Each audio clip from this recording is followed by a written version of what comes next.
Hello friends, आप लोग कैसे हैं। मैं उम्मीद करता हूँ आप बहुत अच्छे होंगे। दोस्तों, आज के लेक्चर में देखने वाले हैं law of reflection of light, laws of reflection of light, जो कि एग्जाम के पॉइंट ऑफ व्यू से बहुत इंपॉर्टेंट है। ठीक है, शुरू करें दोस्तों। इससे पहले आपको लेक्चर 1, लेक्चर 2, लेक्चर 3 को देखना है, तभी आप इसको देखिएगा, laws of reflection of light. अगर नहीं भी देखें तो आपको समझ आ जाएगा, लेकिन सबसे पहले आपको प्रीवियस लेक्चर को फॉलो कीजिए, करना होगा। ठीक है, बढ़ जाएं आगे। ओके, देखिए दोस्तों, laws of reflection of light होता क्या है। जैसे हम लोग रिफ्लेक्शन में भी लॉज पढ़े थे, याद है। अगर लेक्चर को नहीं देखें आप लोग, प्लीज़ जाके वहाँ देखें, वहाँ समझ आ जाएगा। तो यहाँ उसी तरह है, हूबहू उसी तरह है, लेकिन थोड़ा सा फर्क है। ठीक है, देखिए दोस्तों, लॉज क्या होता है रिफ्लेक्शन ऑफ लाइट का। पहला लॉज कहता है कि द इंसिडेंट रे, क्या कलर चेंज कर लेते हैं दोस्तों। हाँ, the incident ray reflected ray and normal to the interface of two media at the point of incidence all lie in the same plane. सुनिए बात को, कह रहा है कि मान लीजिए एक मीडियम 1 है, मीडियम क्या है 2 है। कोई दिक्कत है? कोई दिक्कत है क्या? नहीं ना। चलो, मान लीजिए इंसिडेंट रे आ रहा होगा, ये वो पॉइंट ऑफ इंसिडेंस। यहाँ क्या होगा, एक नॉर्मल होगा। अब मीडियम 1 से मीडियम 2 में आ रहा होगा, ये क्या होगा, रिफ्लेक्टेड रे होगा। तो कहने का मतलब है कि इंसिडेंट रे और रिफ्लेक्टेड रे एंड नॉर्मल, ये क्या होगा, नॉर्मल हो गया, ये इंसिडेंट रे हो गया। ये क्या होगा, reflected ray, are for reflected ray, I for incident ray, N for normal. याद रखिएगा, ये एक ही प्लेन में है। ये एक ही प्लेन का मतलब एक कागज में तीनों तो बन रहा है ना। ऐसा नहीं ना कि आउट ऑफ द पेज बन जा रहा है, इनसाइड द पेज बन जा रहा है, ऐसा बिल्कुल नहीं है ना।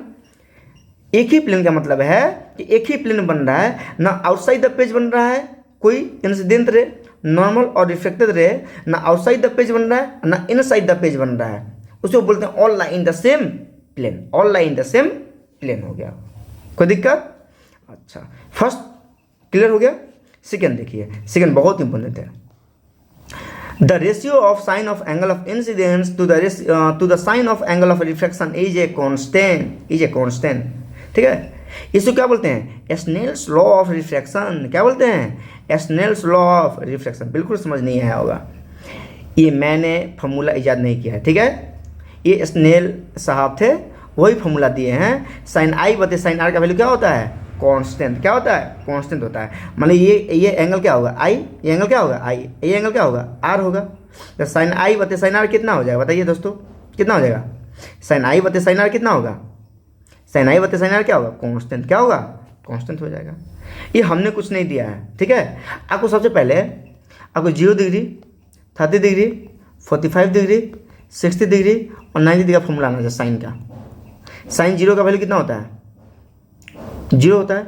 साइन 30 का वैल्यू 1/2, साइन 45 का वैल्यू 1/2, साइन 60 का वैल्यू √3/2 और साइन 90 का वैल्यू कितना होता है, 1 होता है। आपको याद रखना पड़ेगा। कोई दिक्कत है? नहीं ना। चलो, तो मैंने क्या बोला, the ratio of sine of angle of incidence to the sine of angle of reflection is a constant. इस बात को याद रखिएगा। पूछेगा define laws of refraction of light, define laws of refraction of light. आपको दोनों चीज लिख के आपको ये बात तो लिखना पड़ेगा, साइन आई बटे sine R equal to constant. इसका क्या नाम है, स्नेल्स लॉ। क्या नाम है, स्नेल्स लॉ नाम है। कोई दिक्कत है? नहीं है। अब ध्यान दीजिए, मैंने एक मीडियम लिया। अब यहाँ इंसिडेंट रे खींचे, ये नॉर्मल हुआ, रिफ्लेक्टेड रे। यहाँ भी इंसिडेंट रे लिए, नॉर्मल हुआ, रिफ्लेक्टेड रे। यहाँ इंसिडेंट रे लाए, नॉर्मल हुआ और रिफ्लेक्टेड हुआ। इंसिडेंट रे लाए, नॉर्मल हुआ, ये क्या हुआ, ठीक है। अगर मैंने मान लिया ये θ1 है, थीटा किसको रिप्रेजेंट करता है, एंगल को रिप्रेजेंट करेगा,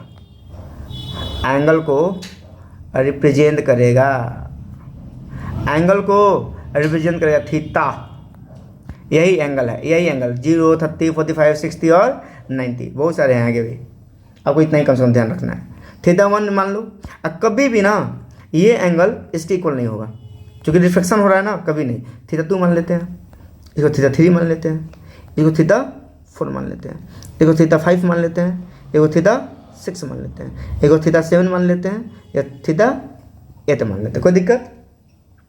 तो ये वैल्यू ना आपस में सब क्या होगा, कांस्टेंट होगा, लेकिन मीडियम सेम होना चाहिए। ये मीडियम 1 है, मीडियम क्या है 2 है, तो मीडियम चेंज नहीं होना चाहिए। अगर मान लीजिए एयर से हम वाटर में किए इसको, इस चीज़ को एयर से वाटर में किए, इसको कर लिए एयर से वाइल में कर दिए, तो इसका वैल्यू कभी भी इक्वल नहीं होगा। मैंने क्या बोला कि मीडियम सेम होना चाहिए, मीडियम क्या होना चाहिए, सेम होना चाहिए। कोई दिक्कत? तो इसको क्या लिख सकते हैं, साइन थीटा 1 बटे sine theta 2 equal to sine theta 3 बटे में sine theta 4 equal to sine theta 5 equal to sine theta 6 equal to constant लिख सकते हैं। कोई दिक्कत नहीं है, लेकिन हाँ मीडियम सेम होना चाहिए। मीडियम 1 से मीडियम 2 में सब सेम होना चाहिए। अगर एयर से वाटर में जा रहा है तो सबको किस में जाना चाहिए, एयर से वाटर में जाना चाहिए। अगर मान लीजिए एयर से वाइल में जा रहा है, मतलब एक मीडियम एयर है, दूसरा मीडियम क्या है, वाइल है, तो फिर भी इक्वल होगा। इसका रेशियो क्या होगा, इक्वल होगा, कांस्टेंट होगा। याद रहेगा क्या? पक्का? चलो, कोई दिक्कत नहीं। अब ध्यान दीजिए, अब मैंने इस मीडियम को मैंने माना रिफ्रैक्टिव इंडेक्स कितना है, n1। इस मीडियम को रिफ्रैक्टिव इंडेक्स कितना मान लिया, n2 मैंने मान लिया। अरे कोई दिक्कत है क्या? कोई दिक्कत है नहीं ना? चलो, एक आपको फॉर्मूला याद रखना पड़ेगा, इजी है। n1 sine i equal to n2 sine r। Sir ये क्या फॉर्मूला है? देखो दोस्तों, जब सीबीएसई को थोड़ा सा ना क्वेश्चन तब बनाना होगा ना, बहुत लोग ये पढ़ाते नहीं हैं, इस रिलेशन को पढ़ाते नहीं हैं, पढ़ लो। मे भी यहाँ से 1 नंबर का क्वेश्चन पूछ लिया जा सकता है। इसमें 3 चीज़ दिया रहेगा। देखो, n1 sine i, n2 sine r, इसमें 3 चीज़ दिया रहेगा। आपको एक चीज़ बोलेगा निकालने के लिए, इस फॉर्मूला से निकालेगा। n1 क्या है, मीडियम 1 का रिफ्रैक्टिव इंडेक्स, मीडियम 1 का क्या है, रिफ्रैक्टिव इंडेक्स। साइन i क्या है, एंगल ऑफ इंसिडेंस, देखो ना, यही तो है।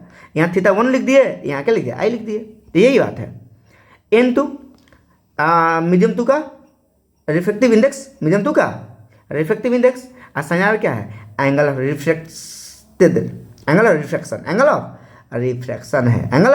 रिफ्रैक्शन है। अगर आपको 3 चीज़ दे के चौथा चीज़ क्या कर सकता है, पूछ सकता है, इस फॉर्मूला से याद रखिएगा। ये n1 का मतलब refractive index of medium 1, n2 का मतलब refractive index of medium 2, sine i का मतलब angle of incidence, sine r का मतलब एंगल ऑफ रिफ्रैक्टेड रे।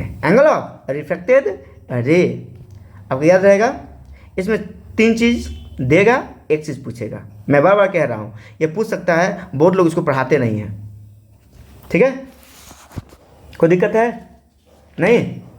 चलो, आई थिंक आपको समझ आया होगा laws of refraction of light. ठीक है, अगर समझ नहीं आ रहा होगा तो दोबारा वीडियो को रिपीट कीजिएगा, आई थिंक समझ आ जाएगा। ठीक है, अब लोग, अब वीडियो पसंद आया तो आपको ज़्यादा से ज़्यादा क्या करना है, लाइक करना है, शेयर करना है, सब्सक्राइब सब कुछ करने हैं। ठीक है, हाँ, आप लोग के एक लाइक से हमको बहुत मोटिवेशन मिलता है। ठीक है, आप लोग वीडियो को लाइक भी कीजिए, शेयर भी कीजिए और सब्सक्राइब भी कर लीजिए, कोई दिक्कत नहीं है। ठीक है दोस्तों, लेक्चर को यहीं एंड करते हैं। हंसते रहिए, मुस्कुराते रहिए। जय हिंद दोस्तों।